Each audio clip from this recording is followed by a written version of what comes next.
Bueno, vamos al lío. Hoy traemos una de esas historias de guerra, de las de verdad, desde las trincheras.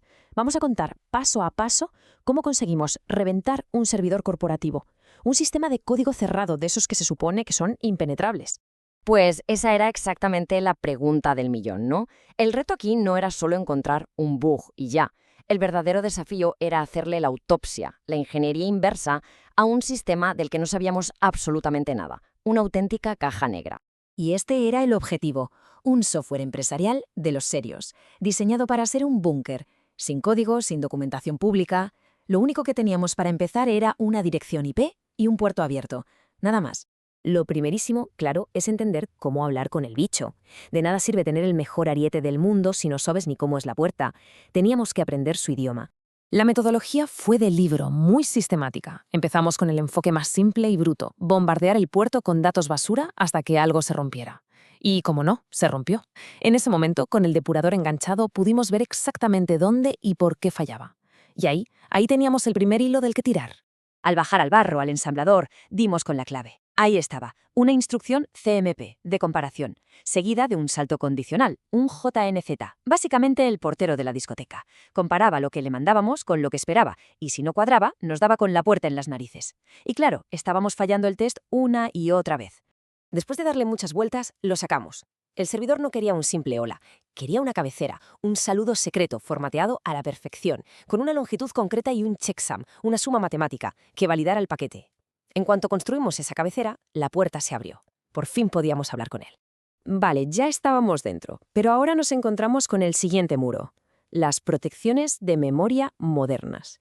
El primer gran escollo era encontrar una forma de esquivar la aleatorización de la memoria, el famoso ASLR. A ver, para que nos hagamos una idea, ASLR es como si cada vez que el servidor se reinicia, cogiera los planos del edificio, los metiera en una coctelera y ¡zas!, todo cambiara de sitio. La sala de control, las escaleras, todo. Puedes entrar, sí, pero es imposible saber dónde está nada. Para un atacante esto es un dolor de cabeza tremendo. Pero, siempre hay un pero. Encontramos una pequeña grieta. Una función de login, de esas tontas que escriben mensajes en un archivo de registro, que tenía una vulnerabilidad de cadena de formato. Dicho mal y pronto, no comprobaba bien lo que le pedíamos que escribiera. Y aquí está el truco, que es una maravilla. Al mandarle especificadores como porcentaje X, la función, en vez de usar nuestros datos, cogía valores directamente de la memoria del programa y los escribía en el fichero de log. Básicamente, le pedimos amablemente que nos dibujara un mapa de su propia casa. Y lo hizo. ASLR derrotado. Con el mapa en la mano, ya sabíamos dónde estaba todo. Era el momento de encontrar el punto débil, el lugar exacto para derribar el muro. Y ahí fue donde dimos con la vulnerabilidad principal, el desbordamiento de buffer. Antes de nada, un concepto clave: el puntero de instrucción, o EIP. Piensen que es el dedo de la CPU, el que va señalando la siguiente nota de la partitura que hay que tocar.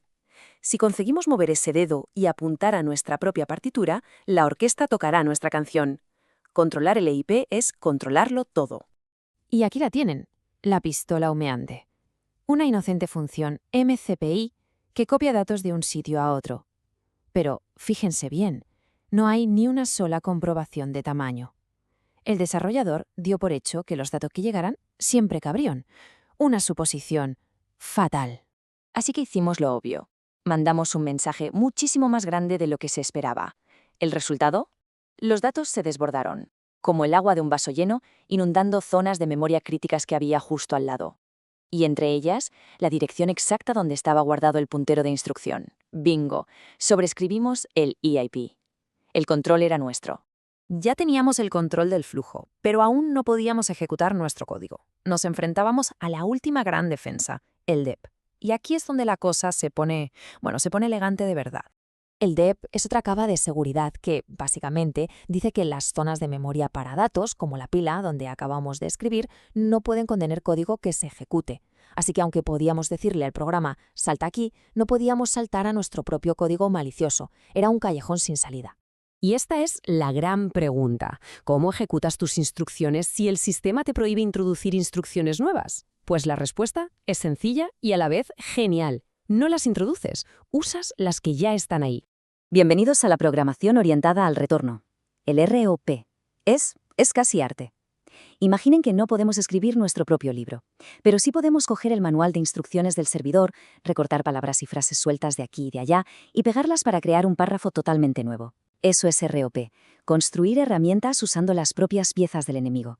Y eso es justo lo que hicimos. Nos pusimos a buscar en el código del servidor pequeños fragmentos útiles, gadgets, que terminaban en una instrucción de retorno. Cada uno hacía una cosa minúscula. Pero encadenando docenas de ellos, creamos una secuencia para hacer una auténtica cirugía a nivel de memoria. Desactivar el dep para una zona y copiar ahí nuestro código malicioso. Estábamos a un solo paso. La cadena ROP estaba lista, el payload a punto. Pero, como en toda buena historia de un atraco, siempre hay una complicación de última hora. Resulta que la función que usábamos para copiar memoria se paraba en seco si encontraba ciertos caracteres, como un byte nulo, porque los interpretaba como el final de la cadena. Nuestro payload, claro, tenía varios de esos, así que se copiaba a medias y el exploit simplemente fallaba. La solución fue brillante. En vez de mandar el payload final directamente, enviamos una versión codificada, una versión limpia, sin ninguno de esos caracteres problemáticos. El siguiente paso, claro, era construir algo dentro del servidor que lo pudiera decodificar y reconstruir.